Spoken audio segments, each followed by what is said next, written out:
cette année pour recevoir le prix d'honneur de France Quantum. Après le professeur Alain Spey, nous accueillons une scientifique française de renommée mondiale. Mais avant de l'appeler, je vais vous lire sa biographie façon Décode Quantum, le fameux podcast que j'anime avec Olivier Ezrati. C'était d'ailleurs notre invité du tout premier épisode en 2020. Je vous invite donc à l'écouter, vous apprendrez beaucoup de choses sur elle et sur les technologies qu'elle a apportées. Diplômée de l'école polytechnique et docteur en physique quantique de l'université Paris 6, elle rejoint le CNRS en 2001. Elle est nommée directrice de recherche en 2011 et est professeure de mécanique quantique à Polytechnique depuis 2014. Son activité de recherche se situe à l'interface entre les nanosciences, la physique des semi-conducteurs et l'optique quantique. Son équipe a développé des sources de lumière quantique d'efficacité record, travail reconnu par la médaille d'argent du CNRS en 2014 et la nomination au grade de Fellow de la Société d'optique américaine en 2018. En plus de son activité de recherche, elle est cofondatrice de la start-up Candela. D'abord pour commercialiser une source de photons unique, s'appuyant sur ses travaux de recherche au C2N, puis pour développer un ordinateur quantique à base de photons. Elle est lauréate 2021 du Grand Prix Mergier-Bourdex, j'espère que je dis bien, de l'Académie des sciences. Et en juin 2022, c'est-à-dire il y a quelques jours, elle est devenue membre à part entière de l'Académie des sciences.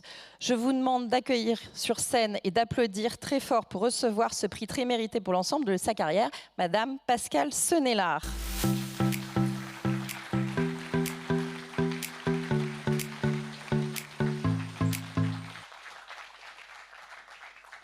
Alors, bienvenue Pascal.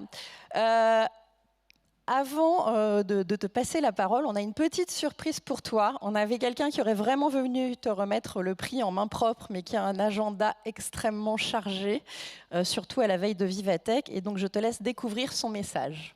Bonjour à tous et à toutes, chers collègues, cher Pascal.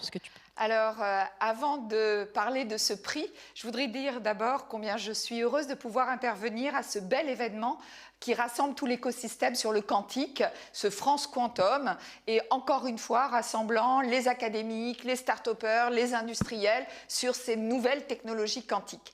Mais je ne suis pas là pour ça, je suis là particulièrement pour faire un clin d'œil à toi, Pascal, pour ce prix, ce prix qui t'est décerné aujourd'hui, parce que tu représentes une de ces chercheuses tellement impliquées, non seulement dans le monde de la recherche, mais dans toutes les actions collectives.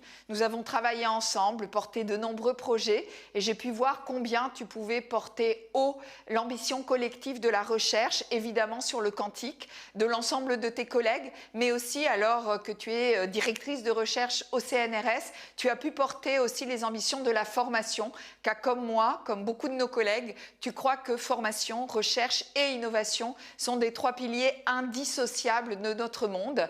Et je voulais vraiment te faire ce clin d'œil, te faire cet hommage, te remercier sincèrement pour l'investissement que tu as eu tout au long de ces années, pour évidemment l'ensemble de ton œuvre. Tout le monde reconnaît tes qualités de grande scientifique, mais je voulais aussi témoigner de tes qualités, de ton investissement, de ton engagement pour la communauté. Je peux en témoigner par rapport à ce que nous avons fait ensemble au niveau de Saclay, mais au niveau plus global, national.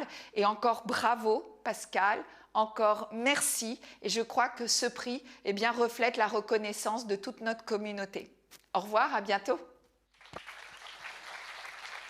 Et je remercie Madame la ministre de l'Enseignement supérieur et de la Recherche, Sylvie Retailleau, pour ce message, et je suis heureuse de te remettre de sa part le prix France Quantum avec Damien, et je vais te laisser la parole.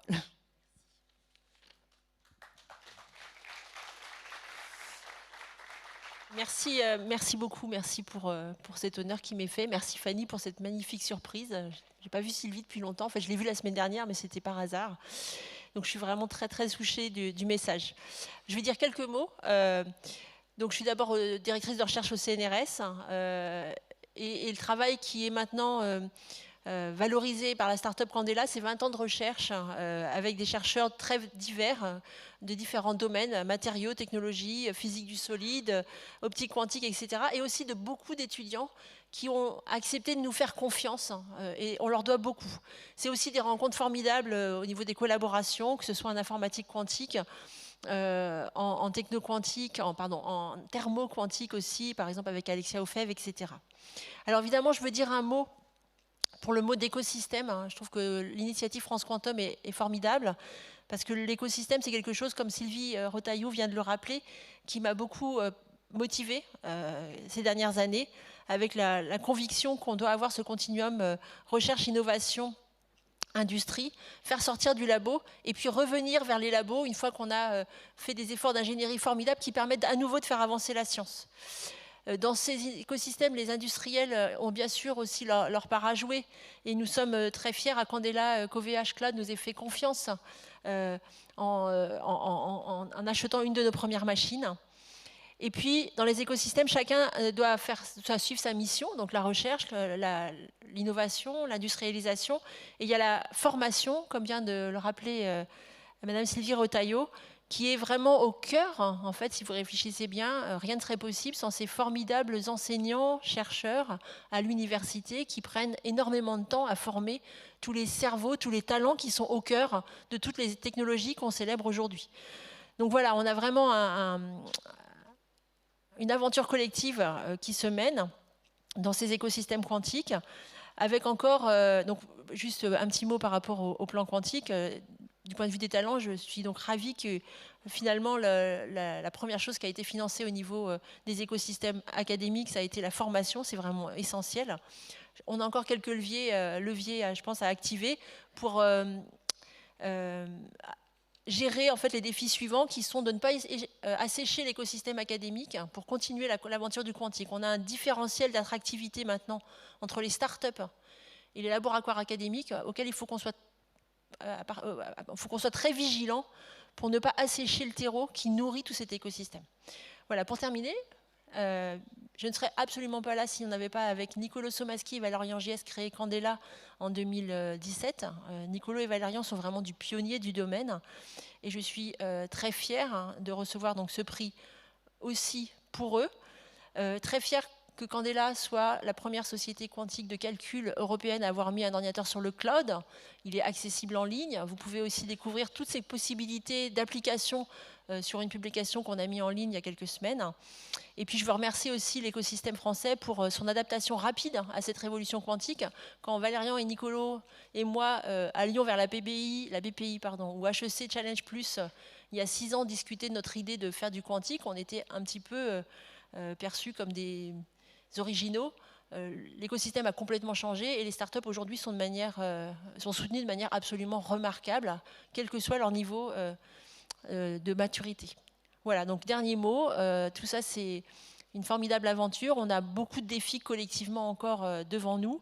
Il faut qu'on passe le hype du quantique, transformer la conférence qui nous a été faite en un véritable succès. Je pense qu'on a tout le potentiel pour le faire. Et puis côté académique, c'est l'ajustement permanent.